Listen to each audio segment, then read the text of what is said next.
Thank you, Nina Enrique. Good evening, everyone. I'm Alma Angeles for NET25 World News. On tonight's headlines. I, Donald John Trump, do solemnly swear that I will faithfully execute the office of President of the United States the office of President of the United States and will, to the best of my ability, preserve, protect, and defend the Constitution of the United States. So help me God. So help me God. Congratulations, Mr. President. Donald Trump is officially the 47th President of the United States after being sworn in last night. Following the ceremony, he delivered a 29-minute speech proclaiming the golden age of America begins right now. And the news starts now.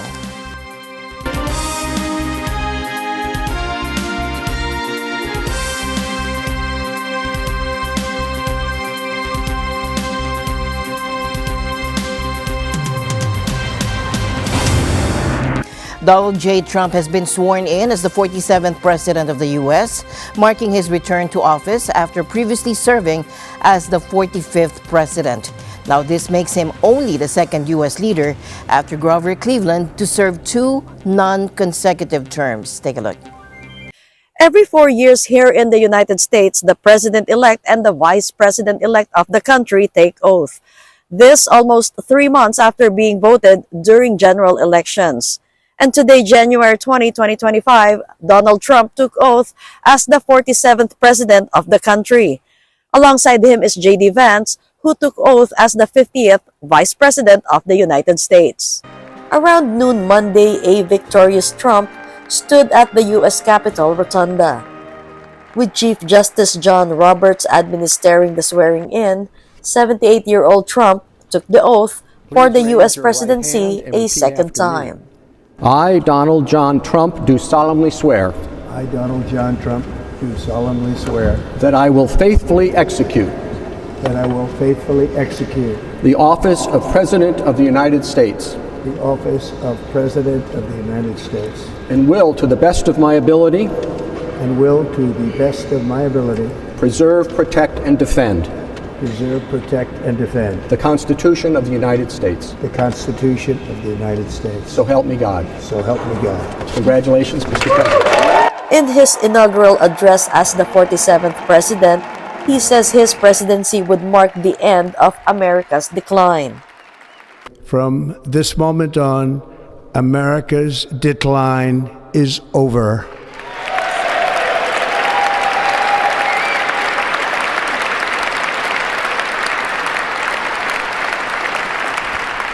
Our liberties and our nation's glorious destiny will no longer be denied, and we will immediately restore the integrity, competency, and loyalty of America's government. And his second term in office would usher in the golden age of the U.S. The golden age of America begins right now.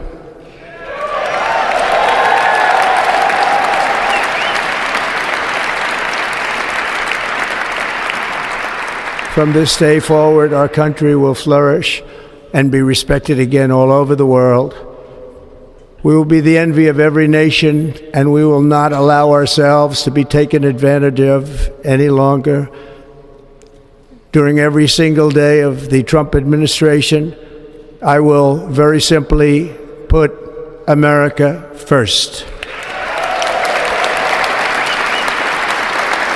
He also echoes his campaign speeches where he promised to crack down on illegal immigration the day he retakes office. Today I will sign a series of historic executive orders. With these actions, we will begin the complete restoration of America and the revolution of common sense. It's all about common sense. First, I will declare a national emergency at our southern border. All illegal entry will immediately be halted, and we will begin the process of returning millions and millions of criminal aliens back to the places from which they came. We will reinstate my Remain in Mexico policy.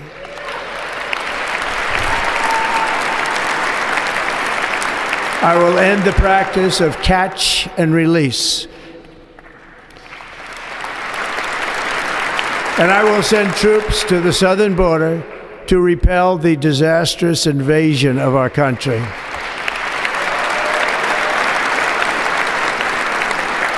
Under the orders I signed today, we will also be designating the cartels as foreign terrorist organizations.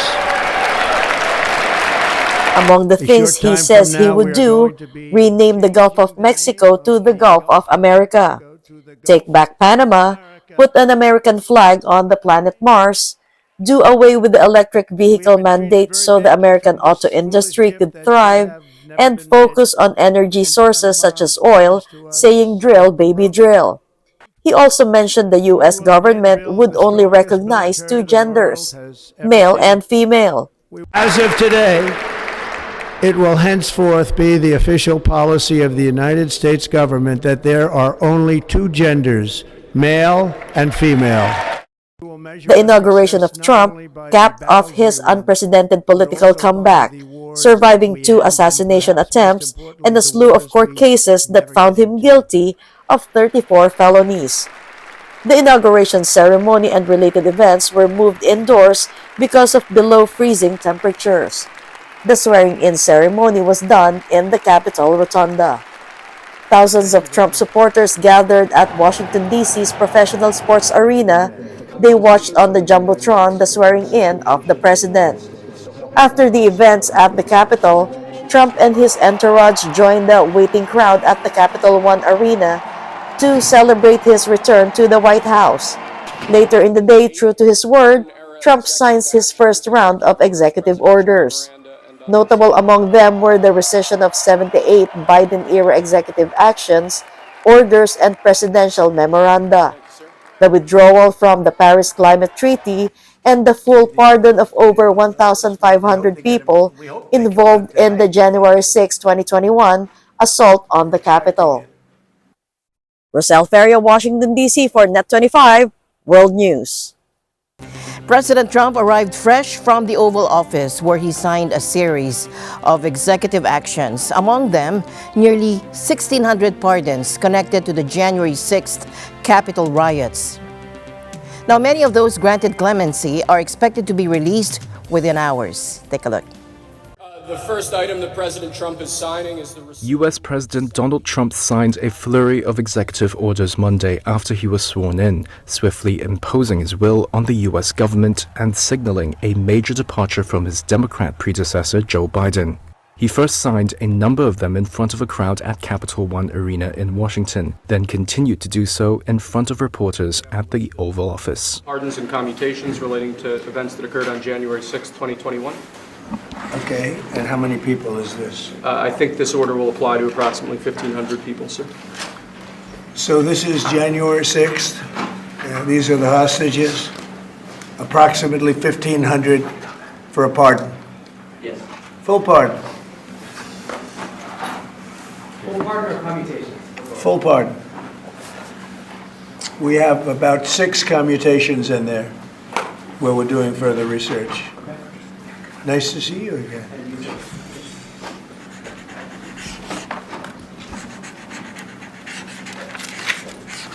So this is a big one. Anything you want to explain about this? We hope they get them. We hope they come out tonight, frankly. We're expecting it. Approximately 1,500 people. Six commutations. Were there any cases you didn't know? They included pardoning 1,500 of his supporters who attacked the U.S. Capitol on January 6th, 4 years ago.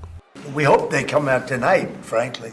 Others declared a national emergency at the U.S.-Mexico border over illegal immigration and axed birthright citizenship for U.S.-born children of immigrants. Trump did not take immediate action on the economy or inflation. Those were the 2 issues that helped him win re-election.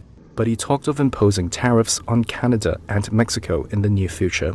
We're thinking in terms of 25% on Mexico and Canada because they're allowing vast numbers of people. Canada's very bad abuser also. Vast numbers of people to come in and fentanyl to come in. I think we'll do it February 1st. Trump repealed 78 executive orders signed during the Biden administration, such as an order addressing risks from artificial intelligence, a 50% electric vehicle target by 2030, and Biden's removal of Cuba from the U.S. state sponsors of terrorism list. On equality and the environment, he axed at least a dozen measures that supported racial equity and fought discrimination against gay and transgender people. And Trump pulled the U.S. out from the Paris Climate Change Accord again. He withdrew the U.S. from the pact in his first term in office, an action reversed during the Biden presidency in 2021. Trump on Monday also signed an executive order to delay the enforcement of a ban on TikTok by 75 days. If we wanted to make a deal with TikTok and it was a good deal and China wouldn't approve it, then I think ultimately they'd approve it because it would put tariffs on China. Maybe. I'm not saying I would, but you certainly could do that.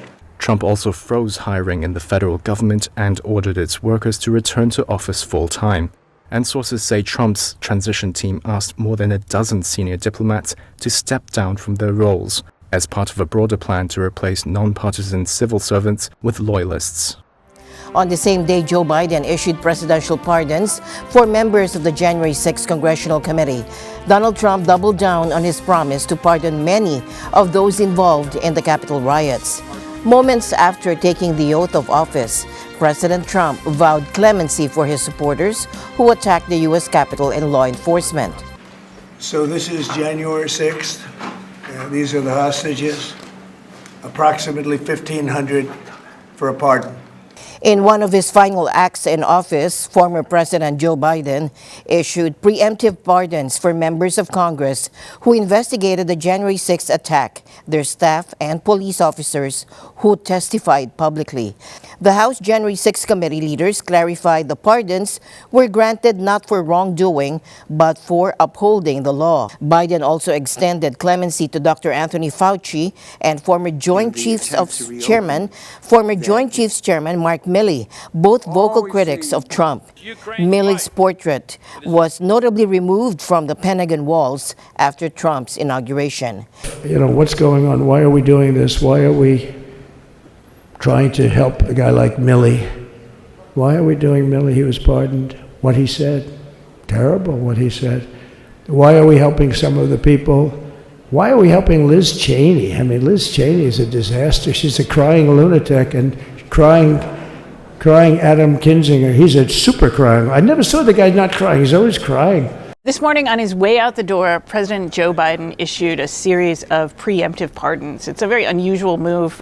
His administration had decided that they think that Donald Trump is very serious about going after people he perceives as his political enemies.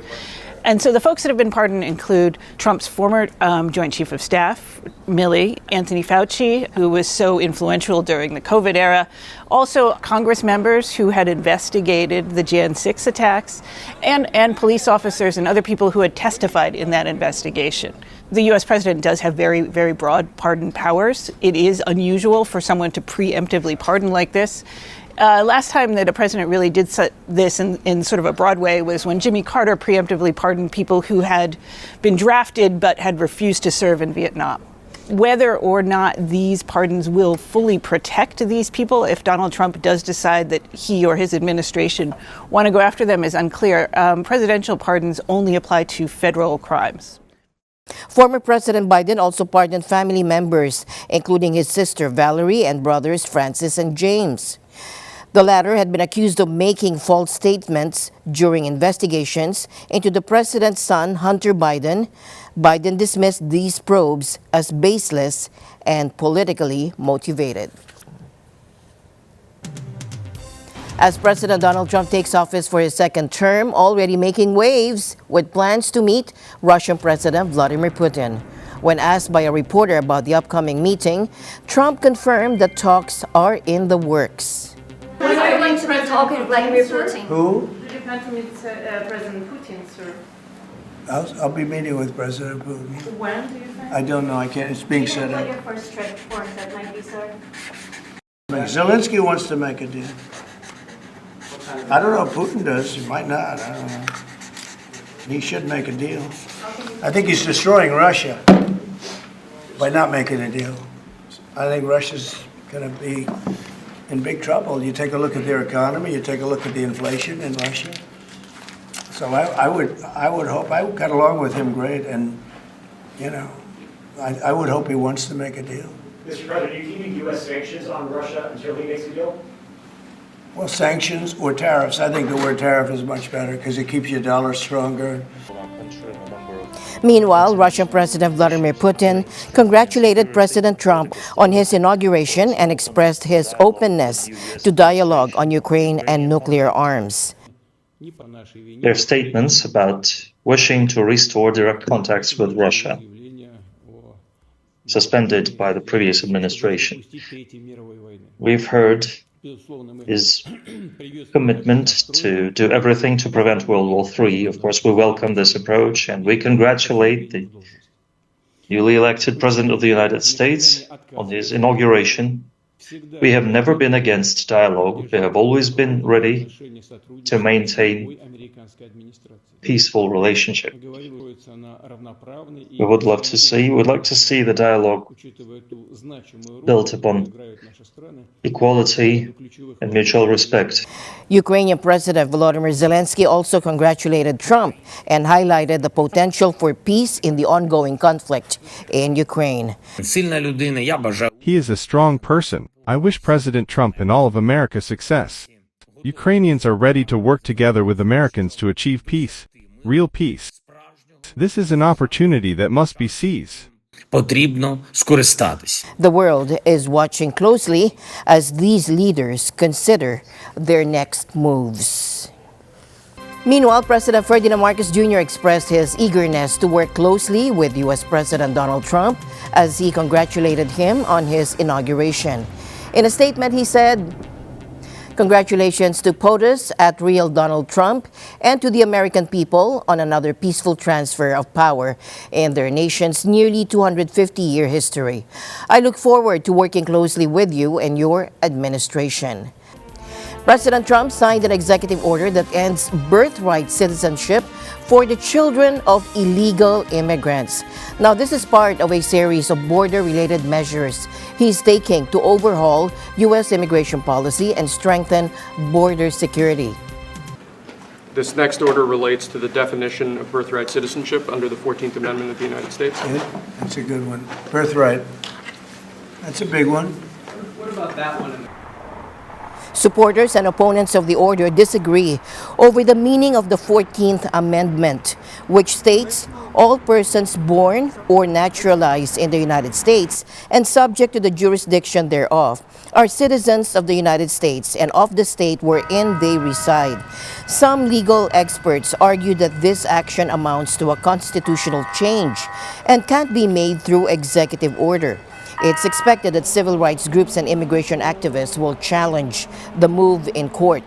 Trump's advisors and certain conservative legal scholars have long argued that granting birthright citizenship to the children of illegal immigrants is a misinterpretation of the amendment.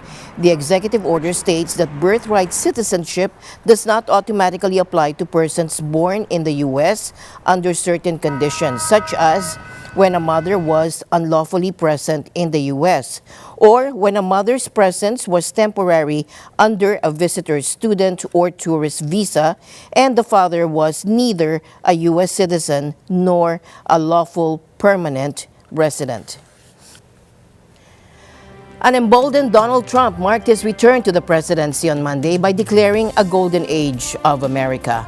Now, Trump laid out an aggressive plan to sign executive orders targeting immigration, boosting fossil fuel production, and rolling back environmental regulations. These moves signal the start of an ambitious agenda that could redefine the role of government while pushing the boundaries of presidential power. Still, some analysts are skeptical about how far Trump can go. Take a look. The golden age of America begins right now. From this day forward, our country will flourish and be respected again all over the world. People who voted for Trump sometimes invest this enormous hope that he will make the country completely different, that he will reverse whatever trend they're most upset about, whether it's the high number of foreign-born people or whether it's culture changing in ways that they don't approve of. And inevitably, and I must say, with any president, not just Trump, a lot of those things are going to be disappointed. All of this will change starting today, and it will change very quickly. People get disappointed in one of the old sales pitches, and he's off to a new one. And maybe it's interesting, and maybe you want to follow his logic on it.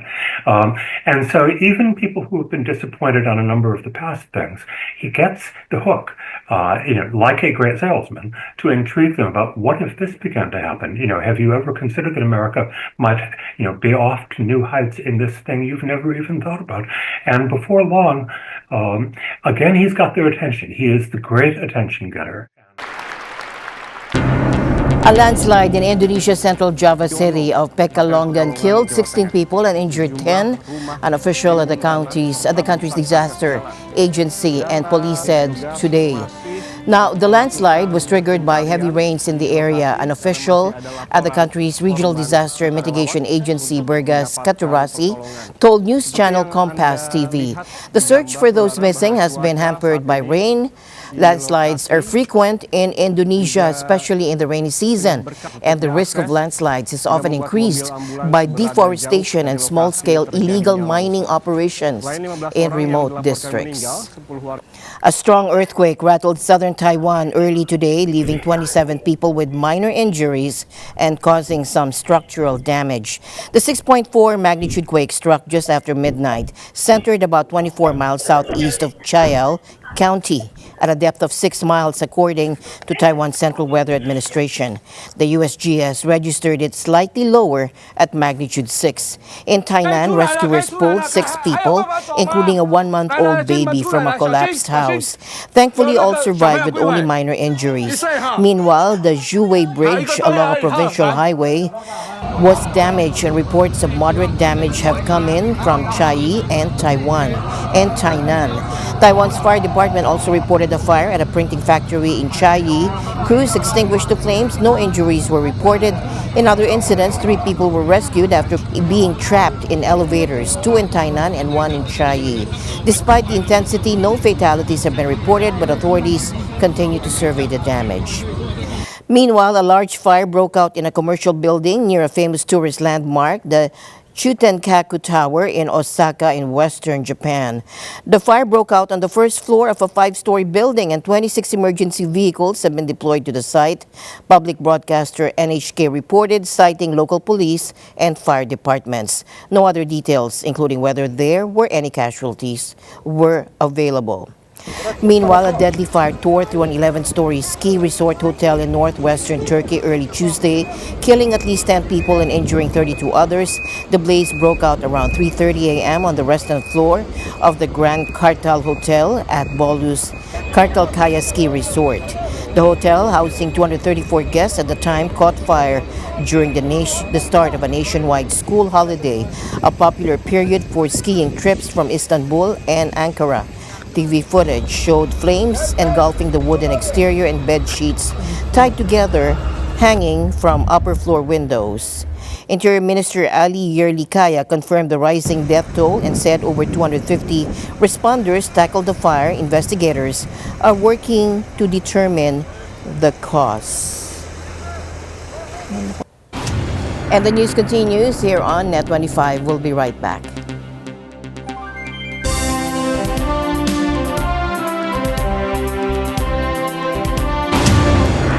U.S. President Donald Trump expressed skepticism about the Gaza ceasefire deal when asked if he was confident that all 3 phases of the agreement would be implemented.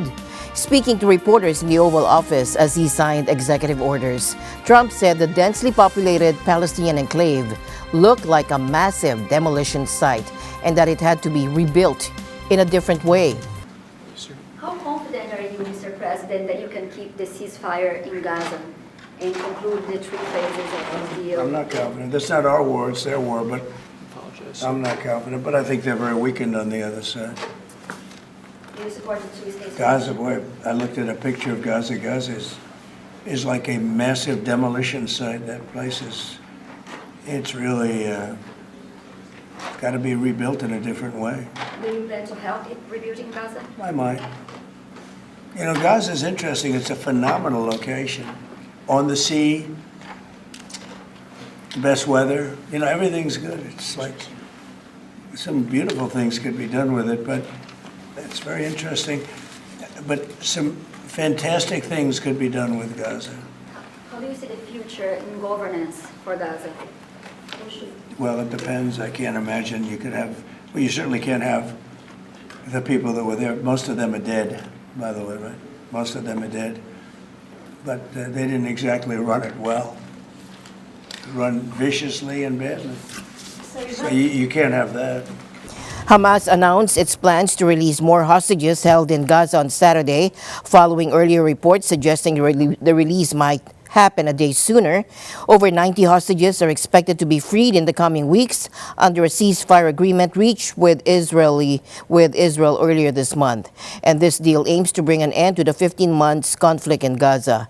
In a statement, Hamas confirmed that Saturday's release will be part of a swap involving Palestinian prisoners currently detained in Israel.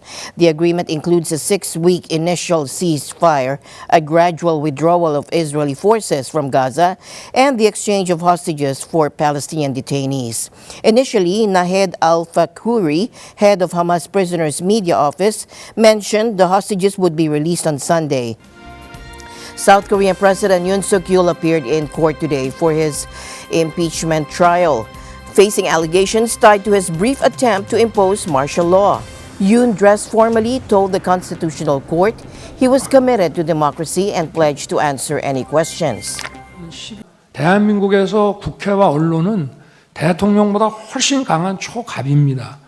만약에 제가 무리를 해서 계엄 해제 요구 의결을 못하게 한다 해서 국회 아니라 다른 장소에서도 할 수 있고 그 이후에 얼마든지 계엄 해제 요구를 할 수가 있습니다.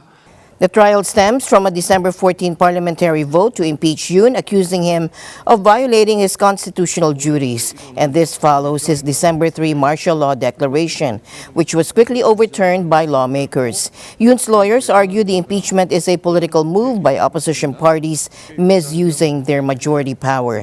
Yoon, a former prosecutor, has been detained since last week under a separate criminal investigation into alleged insurrection, a charge that carries severe penalties, including life imprisonment. His legal team denies the claims, insisting Yoon acted lawfully. The Constitutional Court will decide whether to permanently remove Yoon or reinstate him. His attendance marks a departure from his refusal to cooperate with criminal proceedings, where he has declined summons and interrogations. And finally, in our news, Elon Musk's appearance at a Trump rally this afternoon has stirred quite a bit of buzz online, mainly because of a one-arm gesture he made while thanking supporters for helping secure Trump's victory. Musk placed his right hand over his heart and then extended the same arm straight out in front of him. And I just want to say thank you for making it happen. Thank you.